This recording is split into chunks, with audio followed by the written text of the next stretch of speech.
A bite of China 3. Pea jelly. Pea jelly. Every morning, Dongguan village wakes up to Muqi's cries. Dongguan village is located in Tingchong City, Yunnan province. Hundreds of millions of years ago, the violent collision between the Eurasian plate and the Indian plate shaped the magnificent natural landscape of southwest China. For centuries, the ancestors of Tingchong have carved rugged ancient roads to the world, using carrying poles and horse caravans, which have become important post stations from China to Southeast Asia. Pea jelly. In the lingering local accent, pea jelly is sent to thousands of families. And this kind of jelly made of peas hides Tingchong people's love for their hometown. Aroma. Director, Huang He.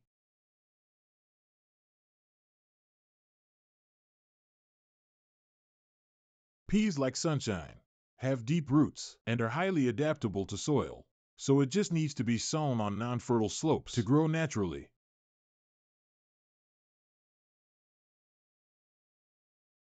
Muqi will grind peas into pulp after they are soaked for 10 hours. Xiangyuan.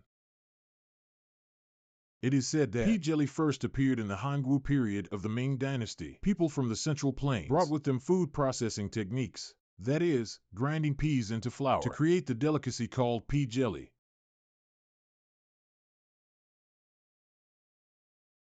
The first grinding is called first pulp, which is quite thick. After 2 hours precipitation and separation, half of the first pulp is ground for a second time. The second grinding is called clear pulp.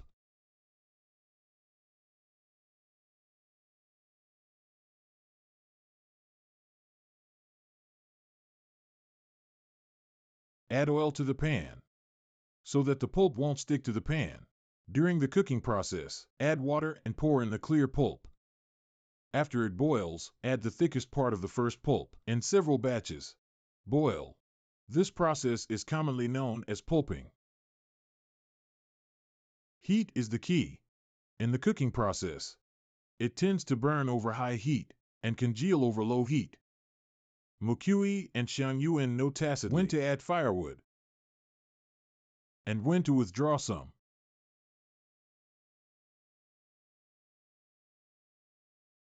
The whole cooking process requires constant stirring with a wooden stick, otherwise it will clump. Stir over medium heat for about an hour until it is thickened properly to form a string. That means it's done. Pea jelly. Muqi is not from around here. In 1979, when Muqi was 19, she walked more than 100 kilometers across the mountains, into Dongguan village, and began to sell pea jelly with her mother-in-law back then. Now Muqi is 58 years old.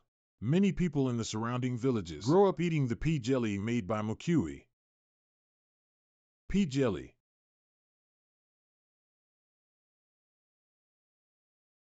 Not spicy. Your pea jelly is real.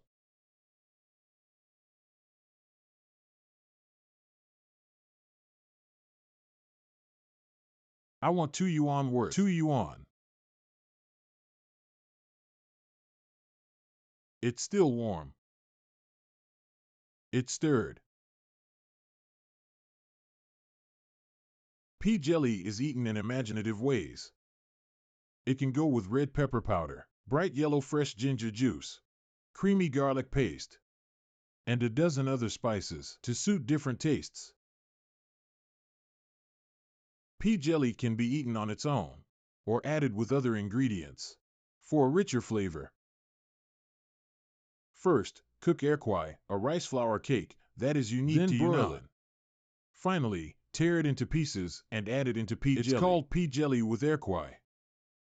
It can go with fried dough sticks, which not only innovates the way of having fried dough sticks, but also enriches pea jelly's taste.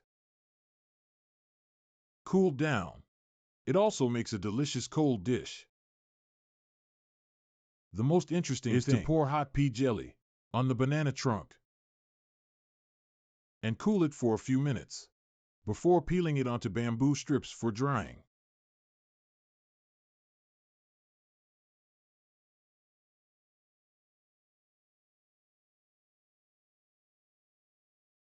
Until the water completely evaporates.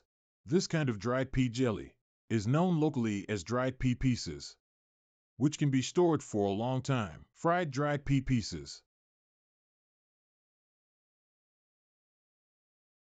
The variability of pea jelly may come from the invariability of life. In the remote mountain villages, people keep giving new ideas to pea jelly, which brings a lot of fun to ordinary days. Today, there is a housewarming banquet in the village, and the villagers eat the pea jelly made by Mukui.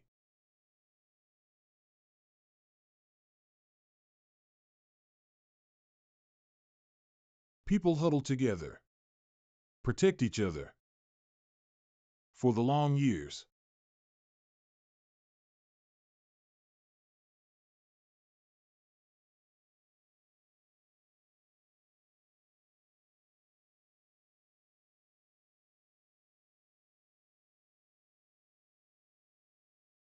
When we were your age, we used to grind a lot. Unconsciously, Mukui and Xiangyuan brought up their children and grandchildren with a bowl of pea jelly. Deep in the mountains, the family is content and calm.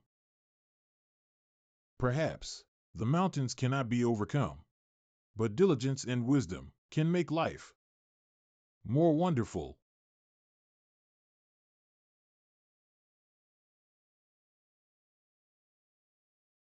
In Shantou, on the shore of the South China Sea, people make a living by fishing. Fishermen set sail during the monsoon. For generations, people have exchanged their toil for the gifts of the sea.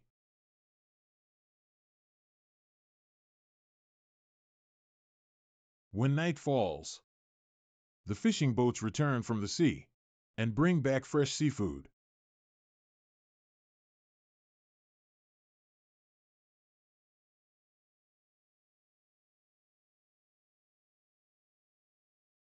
Greater lizardfish has tender flesh and is rich in gelatin and protein. After fish bones are removed, the flesh is scraped into pulp with a knife. Beating it hard will make the pulp elastic, so the fish balls made will be crispy and tasty. Fish balls. Shantou has the most abundant and magnificent midnight snack. All kinds of stalls present the splendor and grandeur. Food. Rice with fish, braised food, cold dishes, in front of countless delicacies. One cannot help but marvel at the dreamlike life. People used to say, life is elsewhere, but the most memorable taste is always in their hometown. Snacks have evolved from the dietary system into their own. These characteristic foods always fascinate us.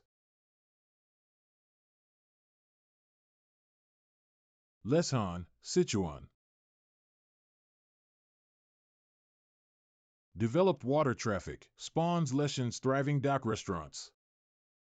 In Sichuan Chongqing area, Leshan people are known to love eating and be good at eating. Niuhua Town in Leshan is a gathering place for local cuisine. Countless local delicacies line the streets.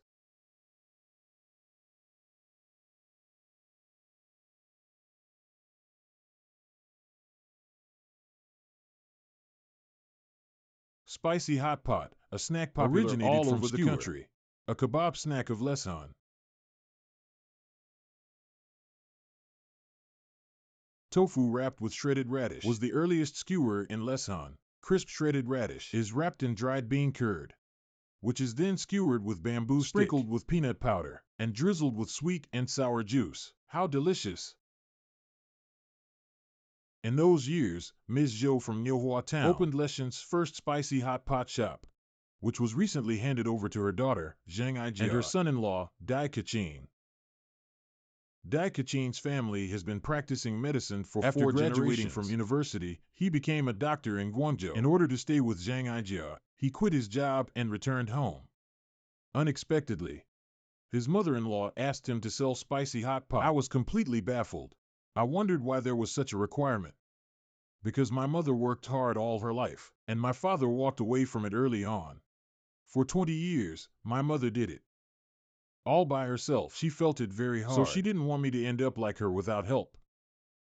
I didn't even know how to hold a knife, except for the scalpel. So I didn't think it was acceptable at the time. But for the sake of true love, one party has to make concessions. I am in love with her, so I am willing to do it for her. Out of love, Dai Kachin began another life. With his optimism,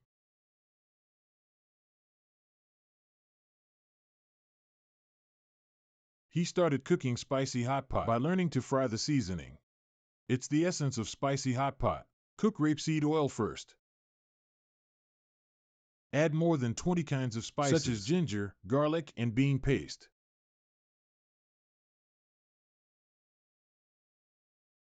When I first started frying, I used to burn it because I didn't know when to stop frying. In the past, when I had just learned to cut vegetables, I often cut my hand, and for professional reasons. Every time I cut my hand, I'd like to get vaccinated. Then I got a dozen vaccines a month. Dai Kachin inherited the spicy of his wife's family skills, and over the years, he has taken matters into his own hands. Spicy hot pot must have fresh ingredients, and Ms. Zhou is quite critical of ingredients. For 30 years, she went to the market every morning to shop for various dishes. I think Mom considers more about the quality of dishes. That is, how to be fresher and better. Skewer isn't like hot pot. The dishes for hot pot are served to guests. What about skewers? They are placed there for guests to choose from. If an ingredient is not fresh enough, nobody will have it. When Ms. Zhou buys ingredients, Dai Kachin begins to make a base soup. The base soup of spicy hot pot is actually very light when the fried seasoning is mixed with soup stock. It gives off a rich aroma.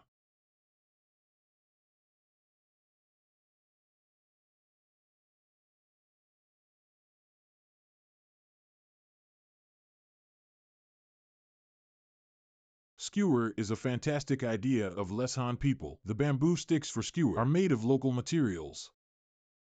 Fresh bamboo is peeled, planed into thin strips, polished one by one, and then dried for several days to finally take shape. This kind of bamboo stick is colorless and tasteless, and does not become moldy in humid climates.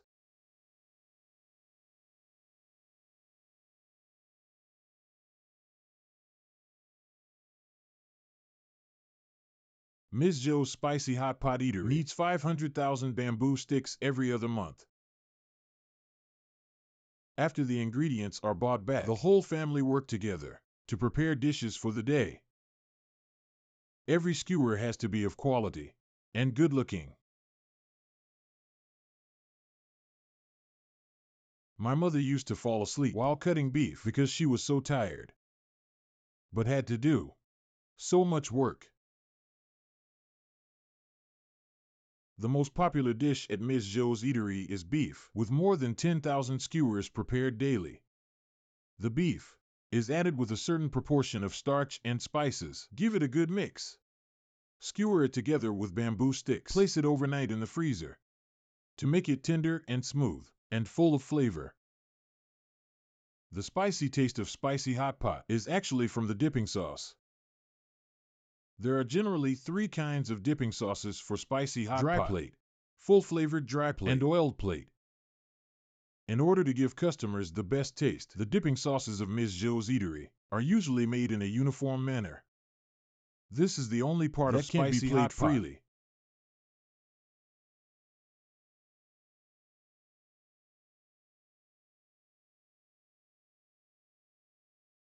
The busiest time for Ms. Zhou's family begins at 6 o'clock in the evening.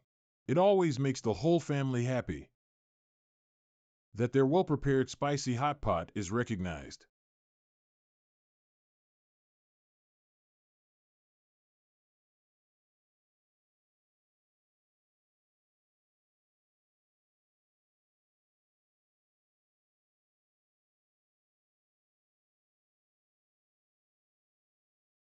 $130. I'm happy with my life right now. I'm going to keep making spicy hot pot. I can fry seasoning for a whole day. It is enough to have children around, parents in good health, and wife in love. This, in a word, is happiness.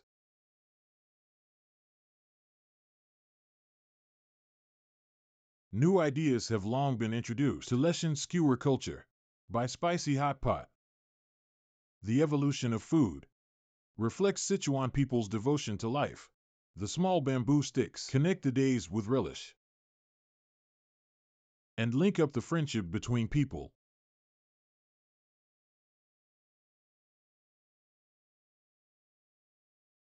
Besides spicy food, Lesan people like sweetness as well. Su Wenching. Neighbors call him cold rice cake Su. Cold rice cake is made with local rice, grown once a year in Lesan. Rice is cleaned and soaked for 6 hours, then ground to rice paste, which is heated and stirred in a pot until it simmers slightly. When the rice paste is cooked, the fragrance of rice rises. The cooked rice cake is cooled overnight in different basins, topped with mashed local brown sugar. It tastes cool and sweet.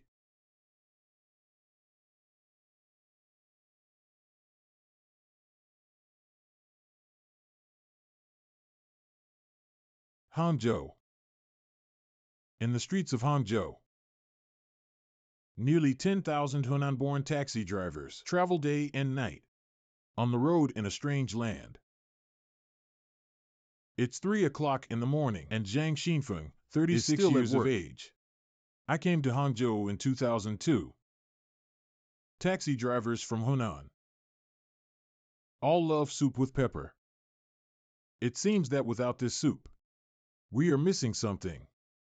This is the place where we have soup with pepper. That eatery.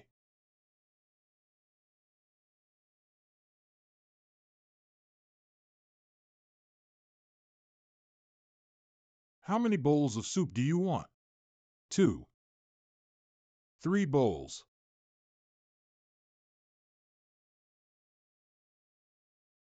The soup warms us up. Deep-rooted food preferences provide shelter for wanderers. Again and again, the taste of soup with pepper warms the hearts of wanderers. Spices are the key to making soup with pepper. Each soup with pepper eatery has their distinctive recipes for spices. The difference in flavors of soup mainly lies in different proportions of spices.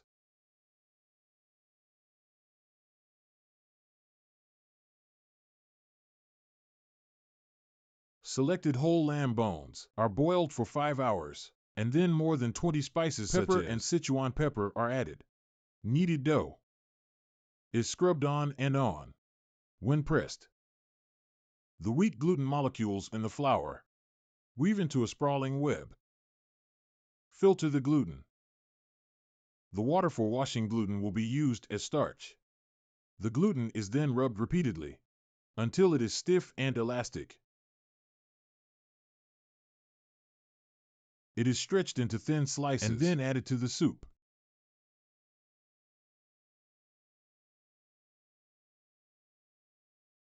The holes in the gluten absorb the flavor of the soup, making it juicy and resilient.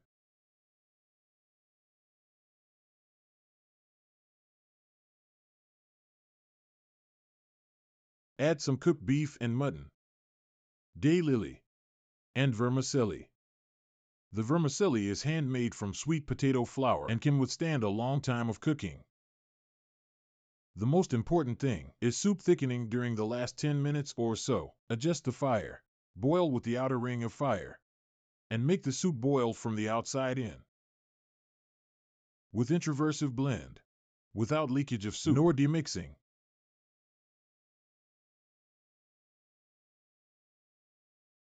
The soup-drinking habit of Hunan people is probably related to the migration of vagrants in history. Soup is the best way to satisfy hunger. People fall in love with this kind of warming, spirit-lifting taste. Xiaoyao Town in Xihua County is famous for soup with pepper. As early as the Song Dynasty, Xiaoyao Town has been a famous town, ancient name of Hunan. It's beside the rivers, with busy water transportation, and was an important pier in the Central Plains. People carried soup with pepper far from here. Hence, the soup became popular.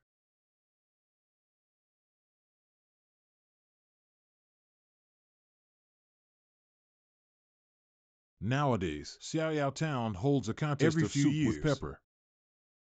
Masters from all over the country prepare their own ingredients and are to have a contest of color, within the allotted time, and flavor. The result of the contest is not important. Instead, it helps improve their skills and make the soup go deeper and further. That is fundamental.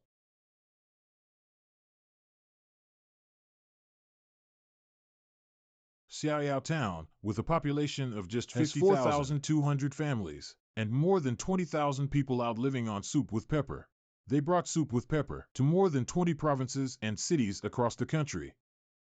The livelihood of a family relies on the operation of a bowl of soup. This bowl of soup is a great comfort to the Hunan people on the strange land.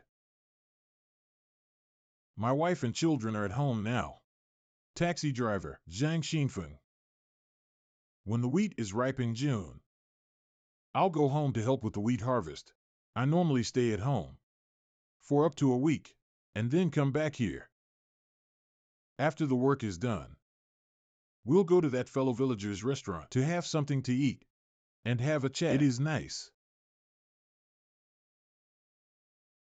3 more and 2 more meat pies. 3 fried dough rolls, 2 meat pies. I've made soup with pepper in Hangzhou for 12 years. Because my fellow villagers love the taste of home. We follow them wherever they go.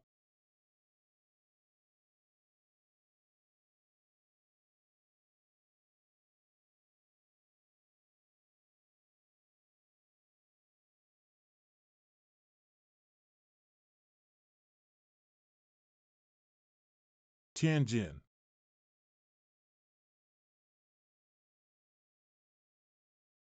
At 5 o'clock in the morning, Guohong and her husband begin to work.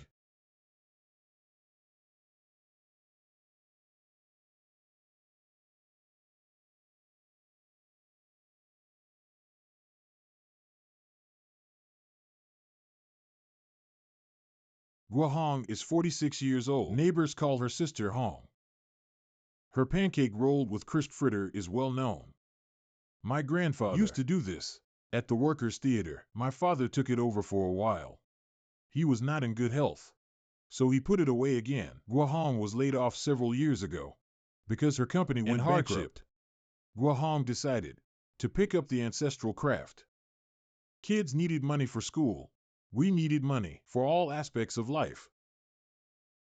I didn't support her doing this in my heart. Pancake rolled with crisp basically fritter, the lowest kind of snack. There were a lot of doubts. My relatives didn't think I could do it. I just wanted to prove that I could do it.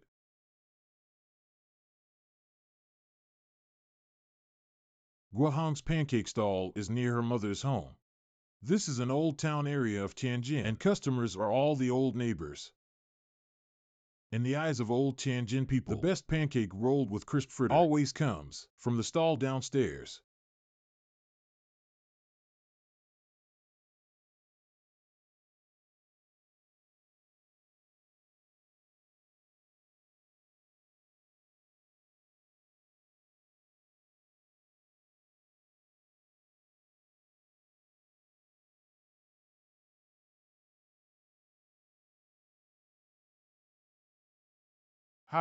Hi.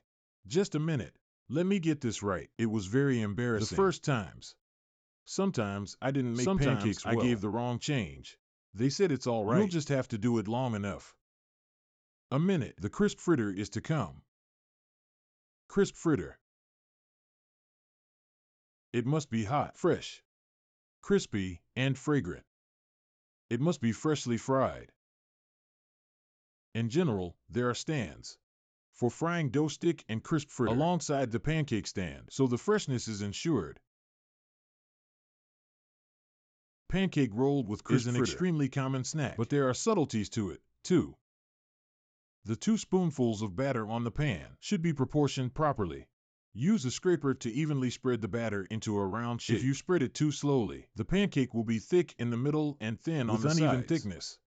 The egg mixture and the pancake should be perfectly glued together. The chopped chives can be cooked or uncooked, according to customers' personal preferences. Turning the pancake over is the most challenging part. You need to make sure it's not broken, and get the bottom burned just right, until it has a yellow crust. It should be golden in terms of color, with even thickness, and pliable in terms of mouthfeel, with flaky crust on the sides. Pancake rolled with crisp fritter. She repeats this routine more than 100 times a day.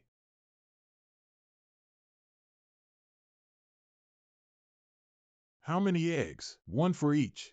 Okay. Customers bringing their own eggs for pancake rolled with crisp fritter. Is a view that can only be seen in Tianjin. Pancake rolled with crisp fritter is a small business. If customers bring their own eggs, a set of pancake costs only 3.8 yuan. It costs 4.5 yuan. With customers spending money carefully, Sister Hong and her husband need to haggle over every penny as more small badly. Business owners. The costs are high. Take the paper bag as an example. We buy it in bulk at a discount of only 0.2 cents. That is, almost 4 cents for each bag. It's used quickly. Some customers may require to divide the pancake or even in 3 parts and bag them separately. And bag each part separately. They save money, but don't save time and efforts. Sister Hong's ingredients are a recipe handed down from her grandfather, which is added with some spices ground into powder and mixed with millet and mung bean powder. Her grandpa told her that spices could weaken the cold nature of mung beans so as to mask the beany smell and bring out the aroma of the beans. Besides the traditional ingredients handed down from Grandpa, Sister Hong has also put a lot of thoughts.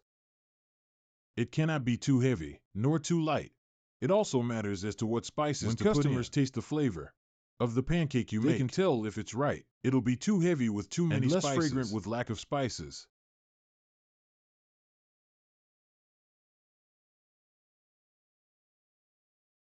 In Sister Hong's eyes, the most important part of traditional is pancake the flour rolled with crisp fritter. I need the best. It must be a mixture of more mung beans and less millet, which is mixed in proportion and ground into flour. It is also particular about fineness. Rough flour has a bad mouthfeel, but if it's too fine, it'll be less fragrant.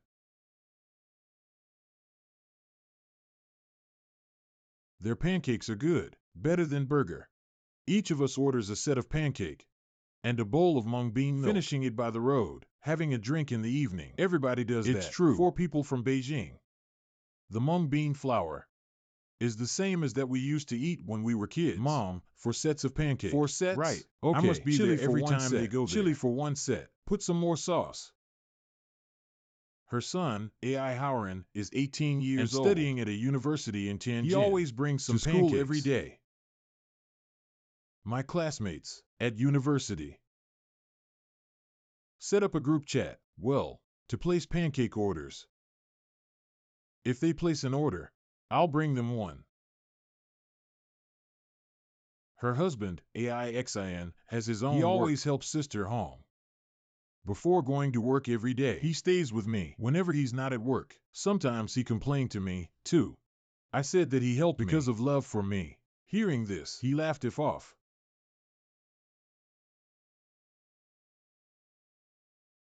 Since she started making pancake, she has insisted on setting up stall every day, rain or shine. I do it every day. I don't want people to think I lack perseverance. I set up stall on time every day. So people know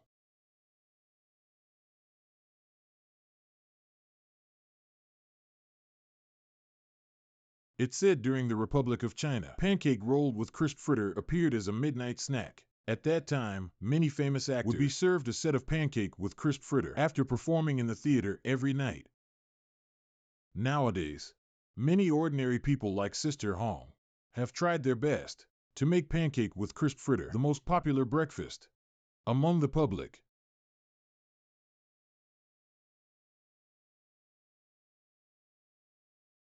"10 o'clock in the morning is when Sister Hong closes her stall. After so many years of hard work, Sister Hong's pancake with crisp fritter has taken root in the hearts of the neighbors. We are short of crispy fritter. It's not available today. There's only fried dough stick left. Come back tomorrow. How about fried dough stick? Just make me a pancake." "Just a pancake? Okay. You've brought 2 eggs. All right."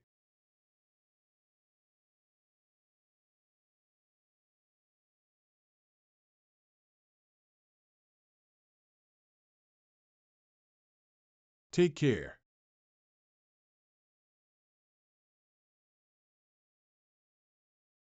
Quanzhou.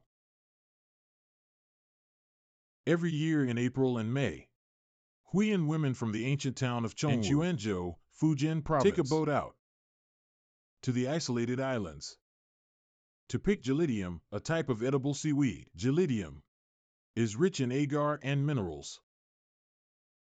Minnan, southern Fujian, has a hot climate. Jelly made from it is cool and refreshing, so it's a favorite snack for Quanzhou people.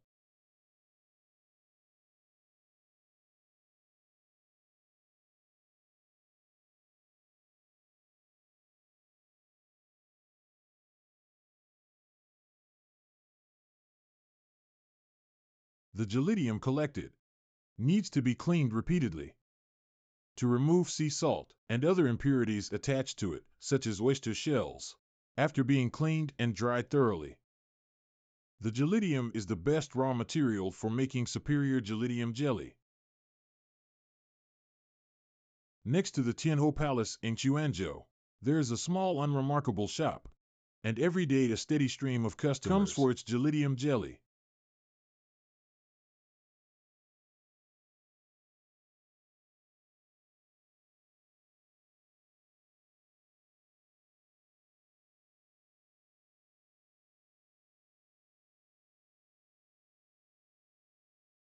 Ding Bingjing. He learned to make gelidium jelly from his father from the age of 12. Almost 48 or 47 years ago, my parents rented our first store. They made it, gelidium jelly, and we would wheel it out and sell it.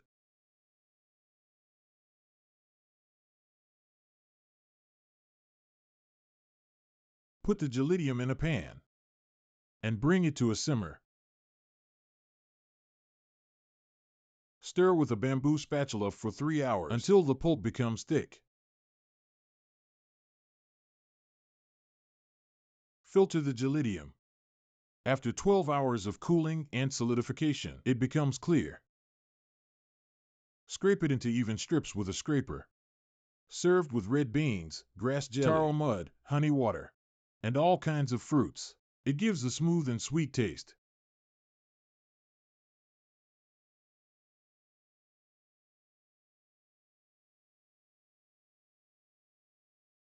Gelidium jelly is not complicated to make, but it is not easy to stick to such a simple food. From his parents' startup, to his street peddling, to handing over the shop to his daughter now, Ding Bingjing and his wife, Zhang Xiulian, have too many memories. When we were married, he would be out selling it, gelidium jelly. Every day, he would dress up and keep the cart clean before going out. A cup costed only a cent. It would be a tough time if it was terrible. Rained. We used to live here. When it rained, there were leaks everywhere. If it rained heavy, we would use basins and buckets to catch the rainwater leaking from the roof. It was very hot, but we were so tired that we fell asleep as soon as we lay down. No matter how hard it was, no matter what difficulties he might encounter, He just kept at it. In fact, the Minnan people used not to be very rich. They used to have hard times. Life is about making efforts. Winning is less important. Ding's family ran 4 stores in total. It wasn't until 1994 that Ding Bingjing and his wife bought the current store on mortgage and settled down.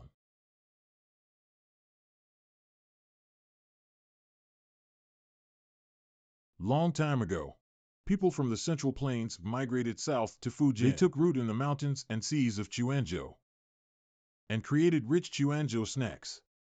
Gelidium jelly, sipunculid worm jelly, and oyster all stand out in their own way.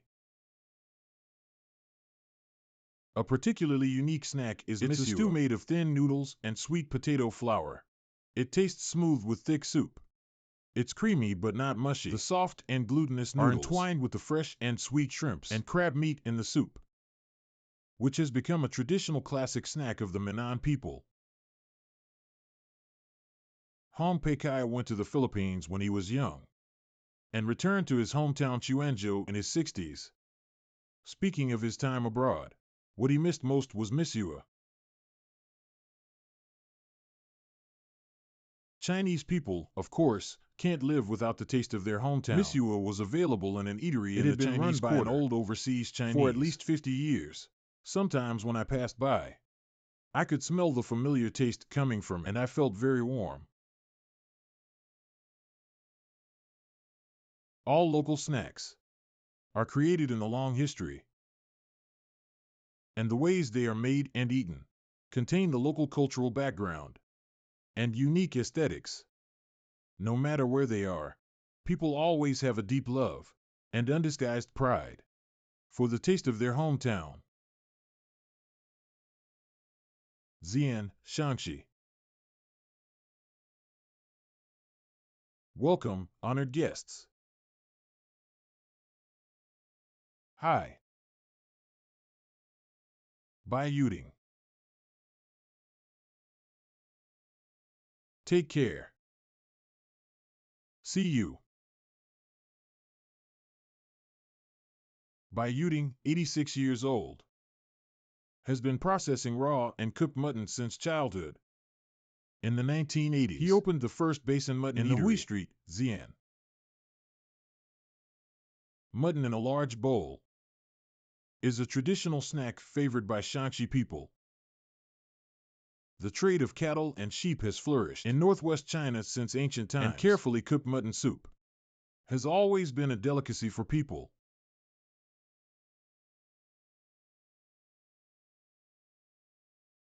Hui Street, Xi'an,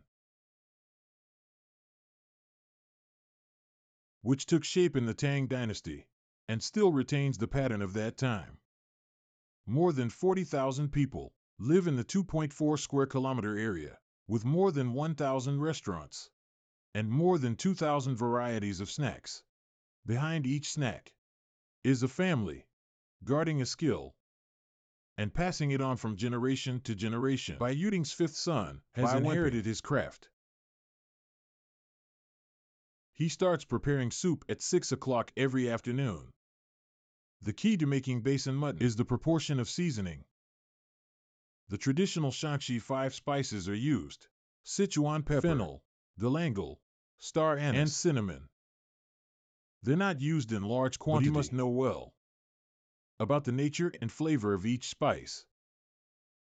I need to know the taste of Sichuan pepper or fragrant, especially cinnamon. I must chew it to tell the smell. After being soaked for 10 hours, the lamb bones and cattle hip bones are put in pot in a ratio of 6:4 to remove the fishy flavor and scum, so the soup cooked is clear and not cloudy. Lamb and cattle bones have a high gelatin content, which will make the soup thicker and more fragrant. After 2 hours, add the wrapped spices to the pot. Turn to high heat to boil for half an hour, and then add mutton. Cook until the soup stock is boiling, before sealing the pot. The ancestral planks are his unique secret when sealing the pot. The planks are made of Chinese scala tree, which is light, tasteless, and non-deformable. They act like a lid, which seals the mutton completely into the soup. so that every part of the mutton can absorb the flavor of the broth. The fat on the top of the soup traps the heat, and the juice won't evaporate. So the mutton is braised to be soft and tender, and the flavor is fully absorbed into the mutton. My father loves this family. It was really his life's work. My father loves the business, too, and he takes care of it when he could. Because listening to my father, I can do anything with a sense of security. Besides getting the sons and daughters married, this bowl of soup completes everything in this family.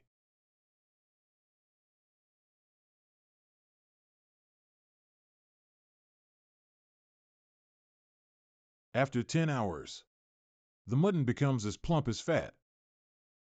It should not only taste good, but also look good.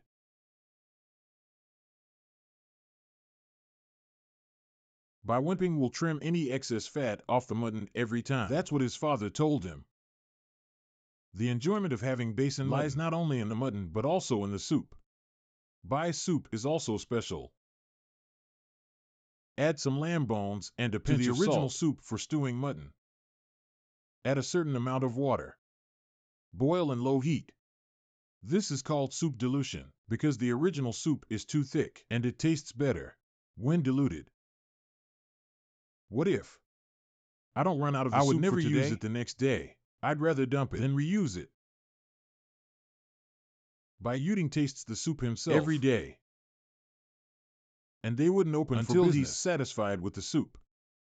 Have a taste.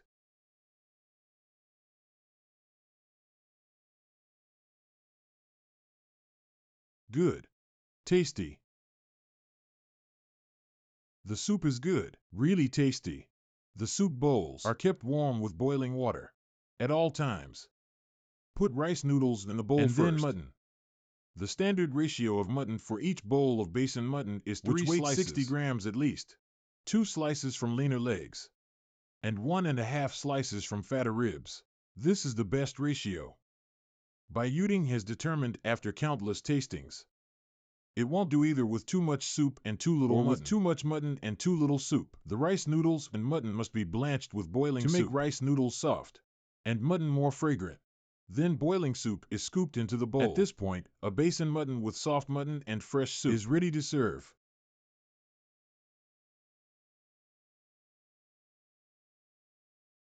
The delicious mutton soup is served with freshly baked white pie, with chili sauce and sugared garlic, as well as a plate of stewed beef that is famous of Bai's eatery. This is the most delicious way of having basin mutton.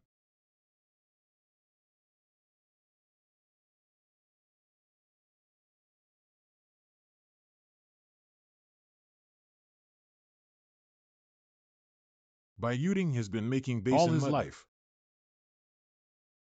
The neighbors around have eaten it all their lives. He is most pleased to hear people say that the taste has not changed in decades. It's after dark that the Huey snack street begins to heat up.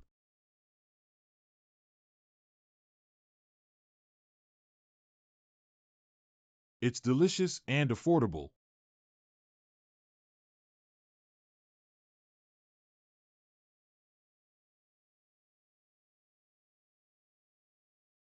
It's the best time for business.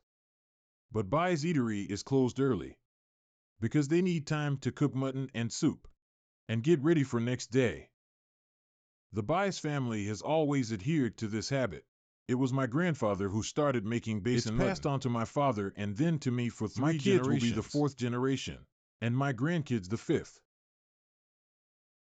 It takes persistence to do it right. The taste must remain unchanged. Nowadays, his children are all married and settled. The whole family numbers more than 40. In all his life of hard work, he never took a group photo with his family. At our request, his children and grandchildren all come back for the first family photo. 1, 2, 3. Good job.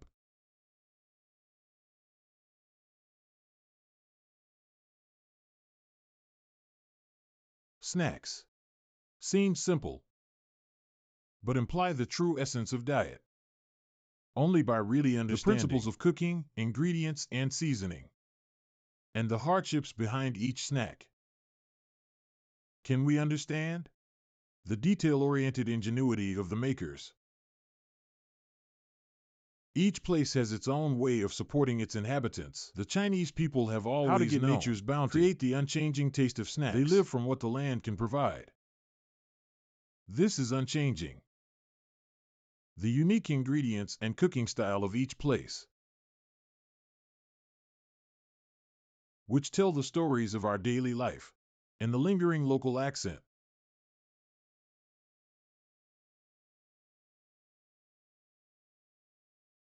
Preview of the next episode, A Bite of China 3, Episode 3 Banquet. A Bite of China 3